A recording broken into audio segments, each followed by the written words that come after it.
Welcome to Category Visionaries, the show dedicated to exploring exciting visions for the future from the founders who are on the front lines building it. In each episode, we'll speak with a visionary founder who's building a new category or reimagining an existing one. We'll learn about the problem they solve, how their technology works, and unpack their vision for the future.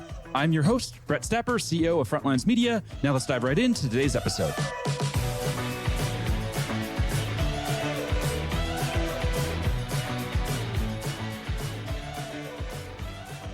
Hey everyone, and welcome back to Category Visionaries. Today we're speaking with Caleb Avery, CEO and founder of Tilled, a PayFac as a service platform that's raised over $40 million in funding. Caleb, what's going on? Thanks for having me on the show today. Excited to be here. Yeah, super excited to have you. Let's go ahead and jump right in. Talk to us about the founding of the company. Take us back to the early days. Yeah, early days of Tilled. So for me, I started Tilled based on this idea that vertical software companies shouldn't have to choose between the technology available from providers like Stripe and the economics available from some of the legacy processors. And so the concept of Tilled, the concept of PayFac as a service, is the idea that vertical software companies should have an easy to implement solution for them to be able to embed payments within the platform and start generating revenue from those businesses. And for me, in the early days, I was a solo founder. And so if we go back to January of 2019, it was just me for almost the first 2 years of the business. And it's a really weird, lonely time being the solo founder in a business. But I think for me, I had to go through this period of one, convincing myself that there was a business opportunity here. I had founded a company previous to Tilled. And so I knew what that grind would be like for the next 5, 8, 10 years of my life. And my wife and I wanted to be really sure that that was the road we wanted to go down again. And so I was validating a lot of my own assumptions to say, hey, is this really what I want to go do? But there were also some very fundamental hurdles that we needed to get over in the business, with legal hurdles, compliance hurdles, technology hurdles. We had to actually get a bank and a processor to sign on with this solution. And so for me, the first 2 years were really making sure we can get over all of these hurdles. And then let's go raise capital. I'll go plow more of my own time and money into the business. Let's go start hiring. But there was that 2-year period of figuring it all out from the get-go. I mean, that's a long time, and a lonely time, especially as a solo founder. What were those big validators for you or indicators that it made sense to continue on? Yeah, I think for me, the good news is I was coming from the payment space. And so not only did I have a lot of domain context in the business, but I also had a lot of context. And so I was doing a lot of consulting prior to Tilled, working with vertical software companies, helping them switch from Stripe to some of the available options that were out there. And so for me, I was able to go to a lot of the companies that I had consulted with previously, or that were still reaching out to me looking for advice. And I was able to validate a lot of the assumptions that I had on what are you actually looking for out of a product offering? Does this pricing model make sense to you? Even getting feedback on the first version of the contract that I put together. And so one of the lessons that I learned in that period is that other founders are very willing to help founders, especially in the early stages where I had nothing to sell them. We did not have a product. We weren't actually in market ready to do anything. I was a founder looking for help. And so I was doing cold calling, cold emailing, LinkedIn DMs, you name it, going out to other founders and really just saying, hey, I need help. Would you give me 15 minutes of your time to give me feedback on this idea? Some of those folks I knew and they were very willing to help, but a lot of them were cold outreach notes. And I was shocked by the response rates that I was getting. And that helped validate a lot of the early traction. And then another big milestone for us was getting our first bank and processor on board. That was almost an 11-month process. And for us, part of the issue, and I'm sure we'll get into this later on in the episode, is the idea that we had not yet defined what we were actually doing. And so it was hard for the banks and the processors to wrap their head around, well, what's actually different about this than Stripe? Why is this going to scale? Why should we take a risk on an early stage startup? And they were just struggling to grasp the vision behind what we were doing. And that just made every step in this process so much harder because I was having to go in depth into explaining what we were trying to do with every single different person, whether that's investors, whether that's potential employees, whether that's potential partners, whether that's potential customers. And so it was this very exhausting educational process because they didn't intuitively understand where we were positioned in the category, how we were different from some of the incumbents. And so it just made my life a lot harder in the early days. What about paying customers? When did that come in? Sometime year 2, it sounds like? It took us It was about 2.5 years of building before we had actual paying customers on the platform. We had some consulting revenue and some other revenue streams that were coming in based on some of the work that I had done prior to Tild and some of the referral relationships that we had. But our actual product that we had built in-house, it was almost a 2.5 year journey to build. And I think for me, in hindsight, it makes total sense that when you're going and competing against a category with incumbents like Stripe and Adyen that are worth tens of billions of dollars and have nearly unlimited budgets, it's very time consuming and expensive to build a technology solution to go compete against them. But I think I went in with probably an appropriate level of naivety in the beginning, because who knows if I actually would have taken that leap of faith if I really understood what it would have taken to build the business from the ground up. But yeah, it was a long process to go build everything that we needed to be ready for those first customers to come on board. I think you have to be a little bit delusional to do any startup that's worthwhile. 100%. And I think that's the beauty of entrepreneurs. I had this conversation with my team a couple of weeks ago, just talking about how every entrepreneur is odd in their own way. And that's just the reality of why we choose to be the crazy people to go where no one else has gone before and start these businesses and be that solopreneur for 2 years, just grinding it out to make something work. But the world needs people like us. Certainly does. In terms of positioning, then early on, were you trying to go head to head with Stripe? Were you saying, we're better than Stripe, we can do it better than them? Pretty much. If I look back at some of the original LinkedIn posts that I had put out from 5-6 years ago, I'm sure some of those would be pretty cringy for me today, just calling them out. We're going to be so much better than Stripe. And nowadays, I think my attitude is a little bit different, where the reality is Stripe has really established the gold standard for developer tools within embedded payments. And so we get asked a lot, how do you guys compete from a feature perspective? Are you guys toe to toe with Stripe on features? And I just laugh. There's no company on the planet that actually goes toe to toe with Stripe in every category, in every region, and every product offering that they're operating in. But the key is, are we able to go toe to toe on the features that matter? And have we built 10x features that are better than them in certain features, certain categories for certain segments of the market? And I think our ability to niche down and really understand this is an underserved segment of the Stripe customer base that isn't being well served by the current product offering, that isn't being well served by that current solution, and then being able to figure out a messaging strategy and a go-to-market strategy to actually get a hold of those customers is really what's created the opportunity and the upside for Tild. Let's go ahead and unpack that strategy then. So PayFac as a service, take us back to like the first meetings where you said, okay, we have a problem. We're going head to head with Stripe. It's not working. Like, what did you do? What was the discovery process like? And then how did you come up with that term? And then we'll get into the execution of how you made it real. Yeah, so COVID was really one of the big inspirations for that discovery motion of we have to go figure out this messaging strategy. And for me, a lot of it came down to the fact that I was planning on self-funding the business and we were planning on acquiring another company just before COVID. And when I say just before, I mean weeks before COVID.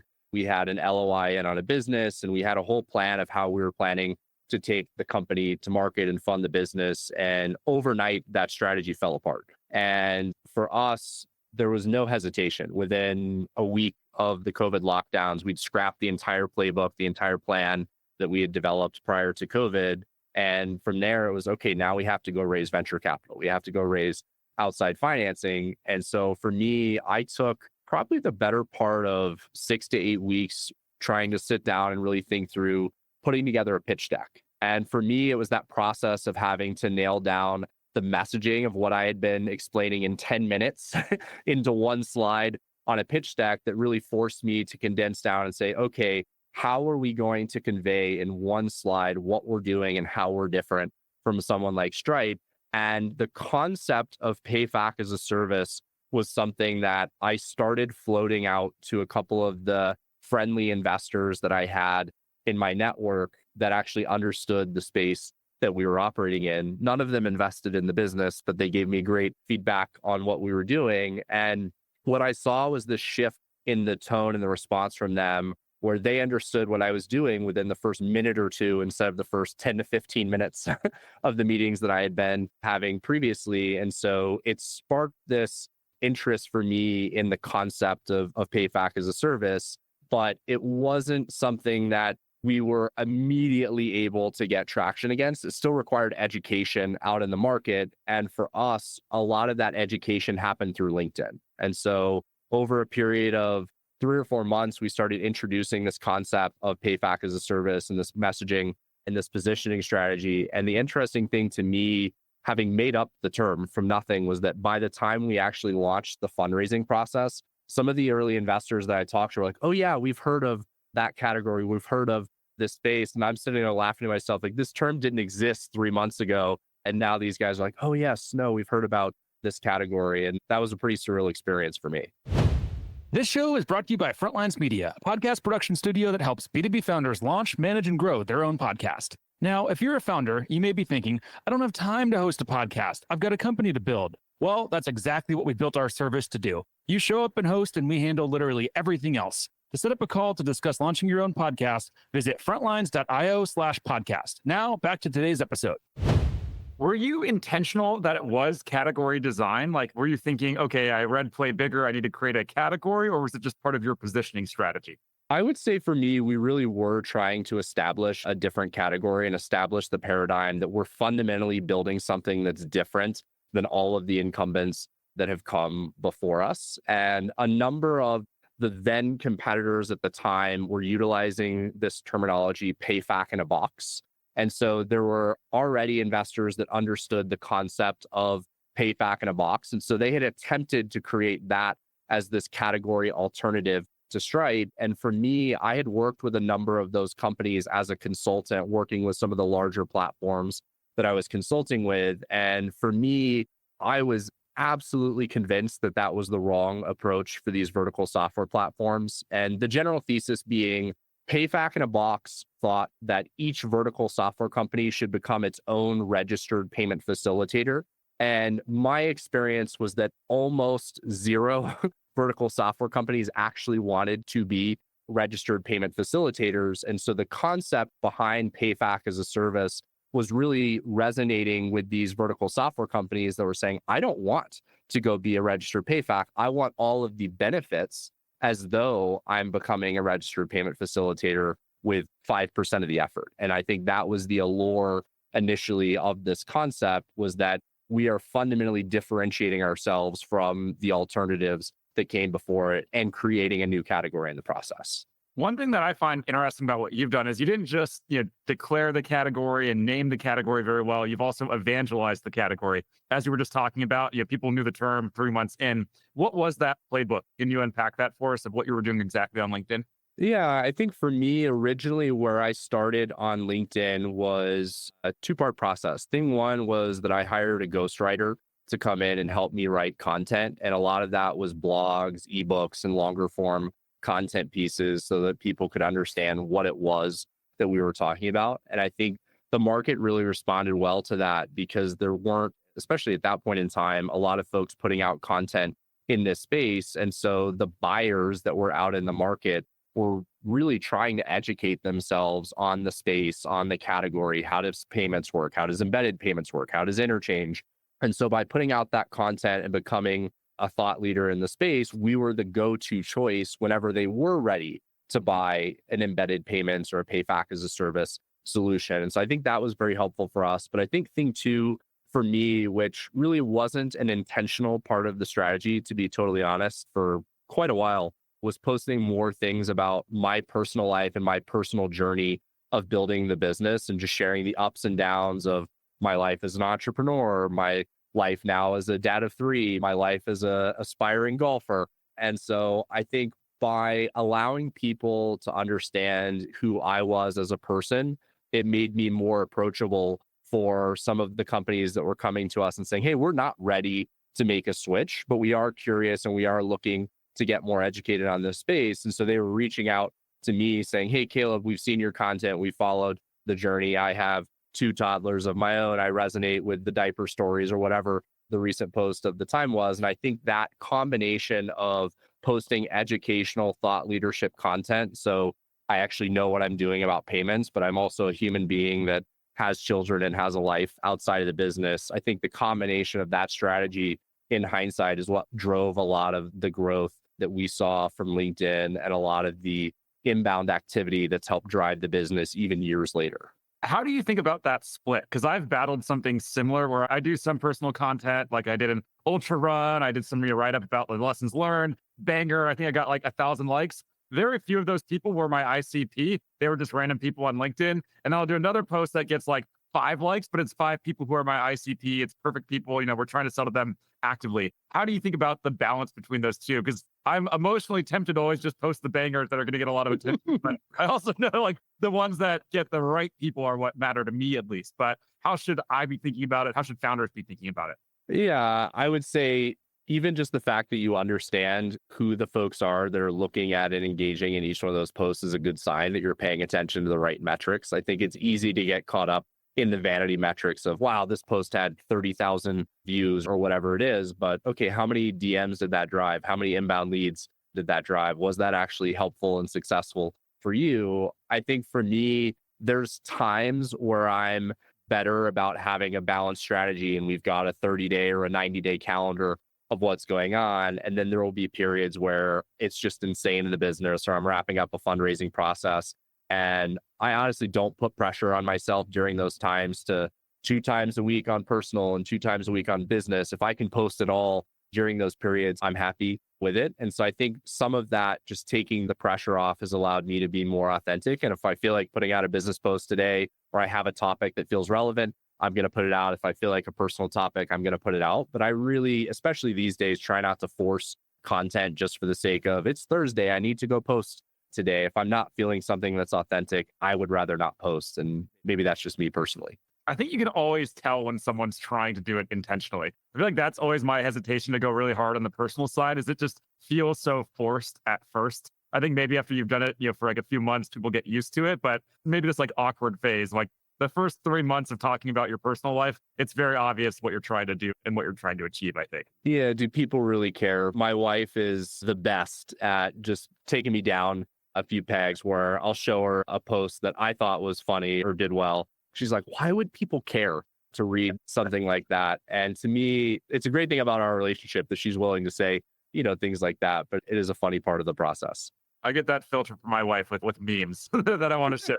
This is not good. This is not good. Yeah, that's going to offend some people. Scale it back. Send that to the... It's because you have that filtered. What's your all-time best post? So personal or business, what's the best post you've had so far?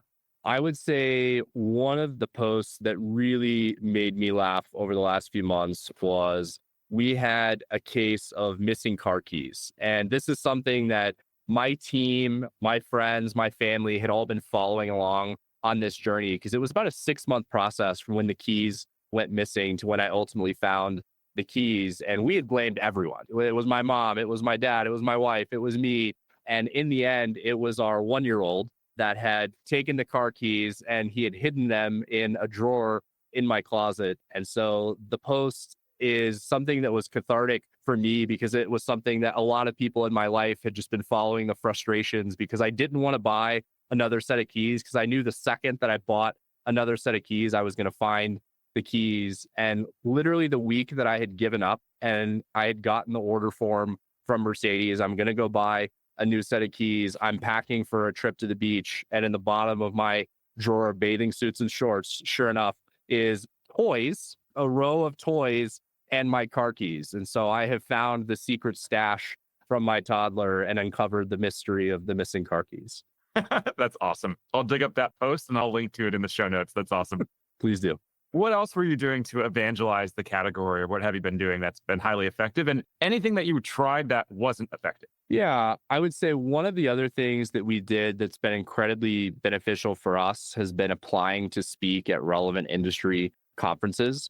And for me, I've been surprised at the percentage of times that we've applied and I've actually gotten approved to speak at these shows. And I don't think I'm a particularly important person. And so what I think is there's not that many people applying for the speaking roles at some of these conferences. And so if I can have an hour or 30 minutes at a conference, I've given keynote addresses, I've given presentations, I've done fireside chats, I've done panels, and it really allows us to get in front of those ICP customers. And so if I'm in a room of 500 or 1,000 payment professionals and I can evangelize what we're doing and share the latest update on Tilt or share a new feature announcement or a new product enhancement. I think those are incredible opportunities. And it just shocks me how few founders that I know are willing to go apply for those speakerships, but it's really an incredibly easy thing for them to go do.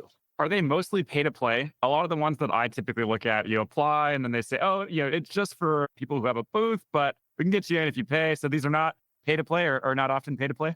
It depends. I mean, certainly they expect that you at least buy a badge to attend the show, but even that's not a given. I've had shows that I've applied to that I wasn't planning on going, and I just playfully asked, oh, is there a speaker price for the badge? And I've had 2 times where they've actually just sent me a link for a free pass or half off a pass. And so there's definitely shows that take that approach, but at least for us in the payment space, there's been plenty of opportunities where we haven't had to have a booth and we've been able to get on stage for what I think are some really meaningful engagements.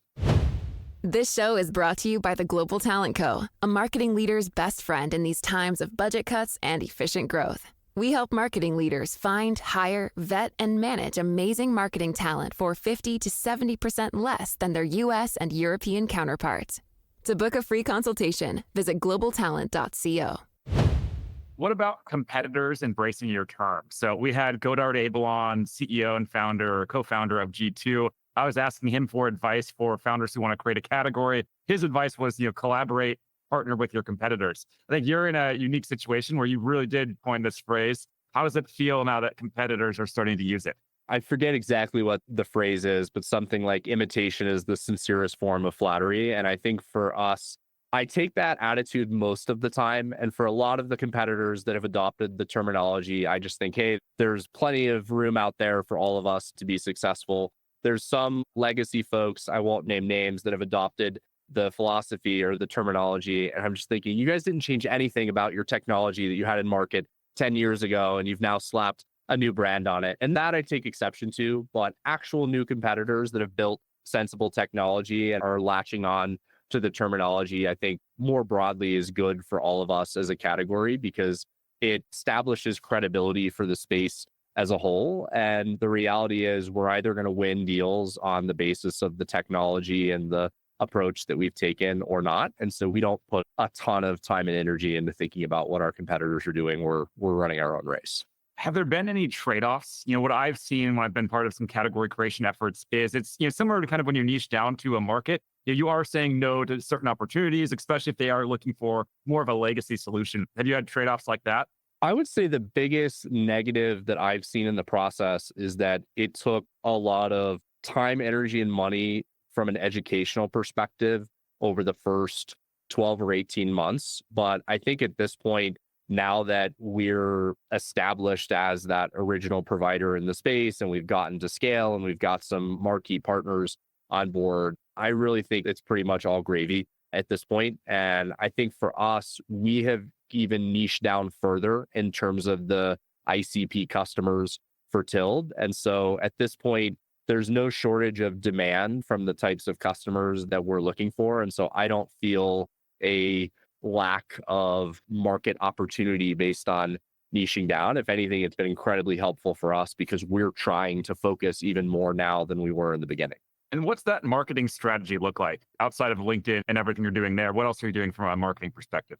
Yeah, I would say the 3 big parts of the strategy for us, it's about 70% inbound, 30% channel. And then the inbound is a mix of LinkedIn, podcasts, ebooks, blogs, but we also have a very effective digital marketing strategy. And so we run a lot of what we call Stripe conquest campaigns. So paid digital advertising, really going after Stripe. Why is Stripe customer service so bad? Why does the Stripe terminal lineup suck? Why can't I get a hold of a person at Stripe? And really specific, long keyword phrases that people are Googling in earnest, and they're driving some really big opportunities our way. And then we're one of the few folks in our space, which is still bizarre to me, that embraces a channel strategy and allows ISOs, agents, payments consultants, folks from the traditional payments landscape to refer opportunities to Tilt. And for us, it's been an incredibly lucrative strategy. We have tons of friends in the industry that bring us amazing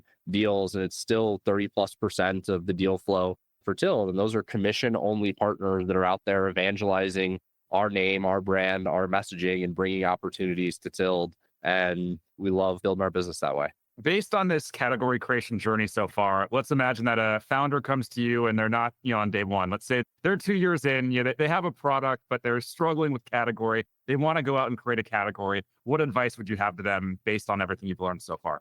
I think the biggest thing that you have to start with is coming up with that name or that phrase that really resonates with the end ICP, the end buyer of what you're doing. And ultimately, if you like the term, but it doesn't resonate with your buyer and you're using the wrong messaging, it's never going to work. And so I think for me, the validation process that we went through in the early days to get that feedback and realize, okay, this is resonating across almost every group that we're wanting to target with this messaging has been incredibly beneficial.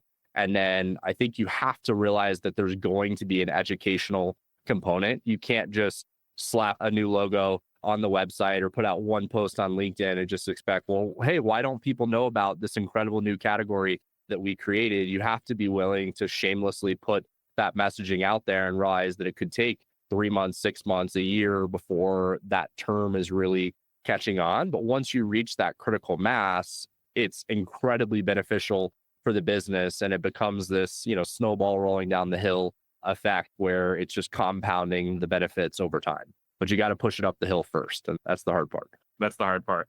I got this from another guest who was on recently. I believe it was Marty from agree.com. He called them villain brands. So how he was positioning what they're doing against DocuSign, he made them the villain of the story. He was just hammering them. It sounds like I do love some of what he's doing. We've done a lot of that with Stripe. And I think especially in the early days before we had really established who Tild was as a brand, it's a lot easier to have that sort of villain brand that's the established incumbent in the space. And for us, Stripe has been one of those, WorldPay has been another for very different reasons. And I think in the early days, that was an incredibly beneficial strategy for us. And we've tapered off on that strategy over time. And part of that is that people don't want to sit there and watch 5 posts a week on why you hate Stripe. They're just like, man, this guy has a grudge. What's his problem? With Stripe. But occasionally something like that can really get the messaging across, or you can take the approach that the guys at agree.com are doing and do it in a really humorous way. And then you can do it as much as you want. Have you followed Adam Robinson and what he was doing? Absolutely. A couple of those guys are just incredible content creators. And what I like about Adam is just being transparent about the journey and the business and the metrics of what he's building. And I think that builds a lot of trust and authenticity with that messaging because he's just sharing it all out there. Have you gotten a cease and desist letter? I think that was probably like his big moment, right? He got the cease and desist from, who was it? Sixth Sense, I think, sent him a cease and desist, and then he just posted it and used that to make it an even bigger story. Have you gotten one of those yet? We have not had that honor. I've had a few posts that I put out, and I've gotten texts from folks in my network that were like, I think this might be the one that's going to drive the cease and desist. And so maybe it's coming in the mail tomorrow. But at this point, we've not had the honor of receiving a cease and desist. So maybe I'm not going hard enough. Maybe we need to try a little harder. Come on, man. This is the time. Say something crazy right now. We can leak it to them. They'll give you a cease and desist. Easy. Maybe next episode. Next episode. We'll save that for part 2. Now, I see we're way over on time here. So just to wrap, let's talk about the future. So maybe 5, 10 years out, what's the big picture vision that you're building and what's the impact going to look like on the industry as a whole? Yeah, I think for me, there's really 2 parts to the vision. One is from a distribution perspective, and one is a product perspective.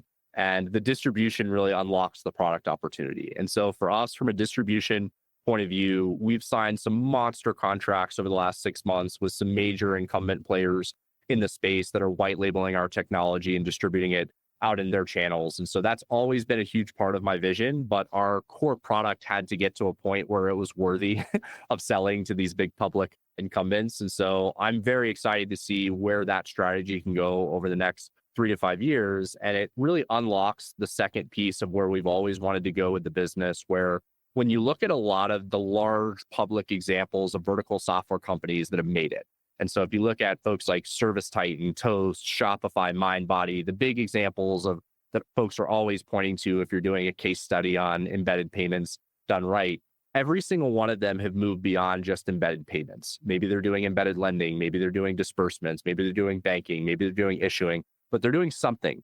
beyond the embedded payment strategy. And what I see is all of the mid-market vertical software companies that we're partnering with have aspirations to do these things, but they're honestly unrealistic on their own. They don't actually have the time, the energy, the expertise, the bandwidth to do this.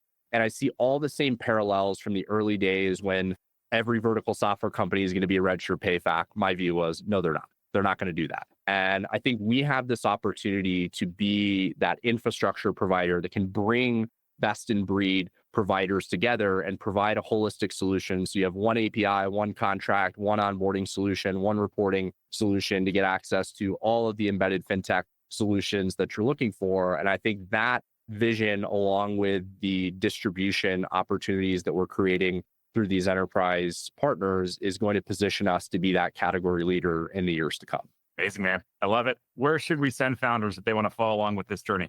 LinkedIn's the best place to go. So I won't promise you it's all going to be about business. You are going to have to see occasional pictures of my kids or learn about me hitting a Happy Gilmore shot on the golf course. But LinkedIn's a great place to follow along on the journey. And then if you want to grab some more content on Tild, embedded payments, or just nerd out on payments, our blog is a great resource. We're always adding new things there. So go check out tild.com, the blog that we put together there. Amazing. Thanks so much for taking the time. It's been a blast. Yeah, thanks for having me on the show. Really appreciate it.